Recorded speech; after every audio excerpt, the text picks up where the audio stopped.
What does the government know that's causing high-ranking officials to move onto military bases? Well, we'll look at the official story and what they're kind of saying surrounding it, as well as the potential of what may be happening is that the United States is saying, or at least threatening to get involved in at least two different new wars. First, let's take a look at some of these military officials moving onto military bases. Multiple senior Trump officials are now moving into military bases. Here's what we know. Multiple senior officials in the Trump administration have relocated to military bases in the Washington, D.C. area amid reported concerns for their personal safety, according to The Atlantic. Top Trump advisor Stephen Miller and his family recently moved into military housing after their neighbors in Arlington, Virginia protested their presence. The Millers have since listed their home for $3.75 million. Homeland Security Secretary Kristi Noem is residing in a government-owned residence in Joint Base Anacostia Bowling, a home typically used by the Coast Guard Commandant. A Department of Homeland Security spokesperson said Noem is, quote, paying fair market rent for the property.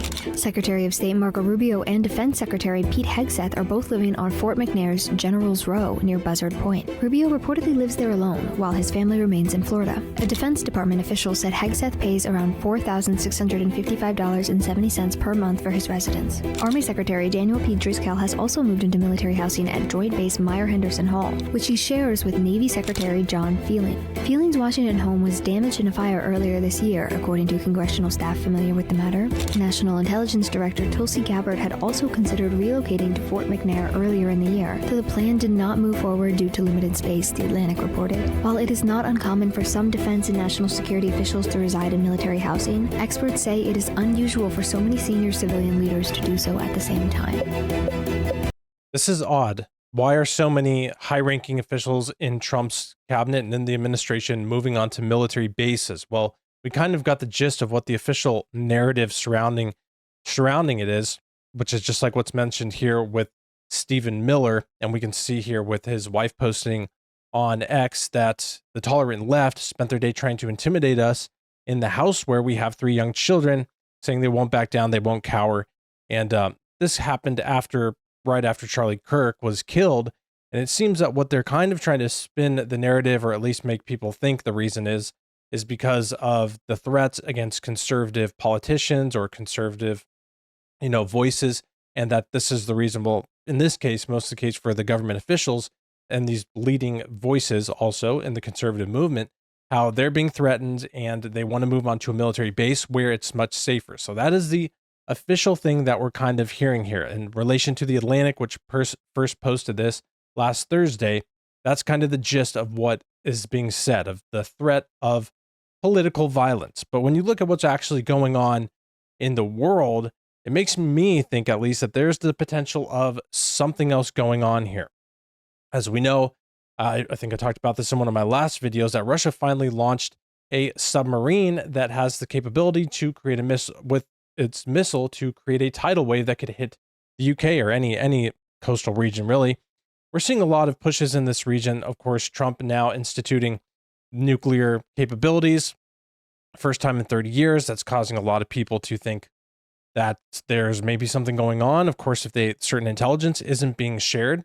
But what's also being strange and moving in that direction is the United States' potential to be at war with Venezuela. Trump is saying that this is a possibility.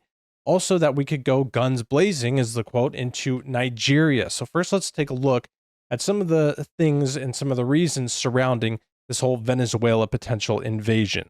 You heard the United States just deployed the world's largest aircraft carrier, the USS Gerald Ford, into the Caribbean near Venezuela. Over and over again, the US government saying this all has to do with this guy bringing bad things into the United States. They asked for a declaration of war. I think we're just going to people that are bringing drugs into our country. He's a narco drug dealer. The illegitimate government, Maduro's regime, has facilitated narco trafficking. Regardless of my feelings about this man and whether or not those statements are true, let's talk about the real reason US warships are lining up near Venezuela. So yeah, just to say, obviously, right off the bat, that obvious, that's going on in Venezuela, and there's probably no doubt surrounding that.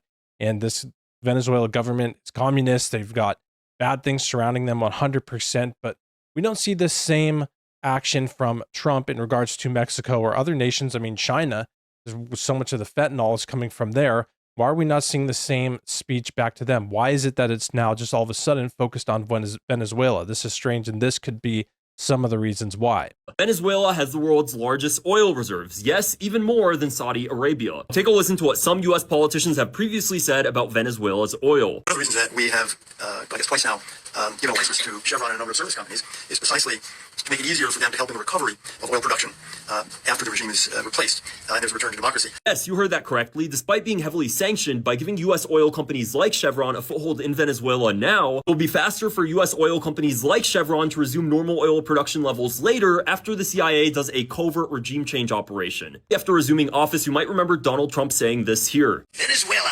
How about we're buying oil from Venezuela? When I left, Venezuela was ready to collapse. We would have taken it over. We would have gotten all that oil. It would have been right next door. If the United States succeeds in a regime change operation in Venezuela, they would want to replace Maduro with somebody that would privatize the markets and allow U.S. companies to come in freely and take Venezuela's oil. That is exactly who won the Nobel Peace Prize this year, Venezuela's staunchly pro-Israel opposition leader Maria Corina Machado. Take a listen to what she had to say on an interview with Donald Trump Jr. Forget about Saudi Arabia. Forget about the Saudis. I mean, we have more oil. I mean, infinite potential. We're going to kick off the government from the oil sector. We're going to privatize all our industry. And American companies are in a super strategic position to invest. Brightest opportunity for investment of American companies, of good people that are going to make a lot of money. Now knowing what you know, do you think the United States is deploying all of these warships around Venezuela to stop a few dozen guys on speedboats, or do you think it's because of something else? Yeah, I think the whole, obviously the drug reason for illegal drugs coming from Venezuela, and that's the reason why we're threatening to go to war with them. Obviously, there's something bigger going on here. Now, even if it's not the oil, it could be something else. You know, the military-industrial complex in America likes to stay busy. There's some people who make way more money in even just a day of war than they would in a year of peace. So they like to stay busy in war. And we've known that America has been involved in that for sure for a long time. We see here in the comments another return of Iraq. I think that's exactly one of the reasons that this happened in Iraq, was for the oil purposes and for getting there and just keeping the military industrial complex and those companies who have a big, foothold and a lot of power in politics in America, keeping them active and keeping their companies pretty much in business. I mean, some companies make no money in peace. And I think that's part of the reason why this is continuing to go on. We've gotten out of some regions of the Middle East. Now we're moving into potentially over here in Venezuela. At the same time, we're hearing President Trump saying that we could be deploying troops and airstrikes out to Nigeria. Let's take a listen. Live streamed a press gaggle from Air Force One when they were leaving from a weekend in Florida, heading back to Washington, D.C. on November 2nd of 2025. One of the things that he did during the press gaggle was he addressed the reporters about the escalating violence against Christians in Nigeria. Here's what he had to say. Just wanted to ask you, do you envisage U.S. boots on the ground or airstrikes? Could be. I mean, a lot of things I envisage, a lot of things. They're killing record numbers of Christians in Nigeria. And they have other countries very bad also.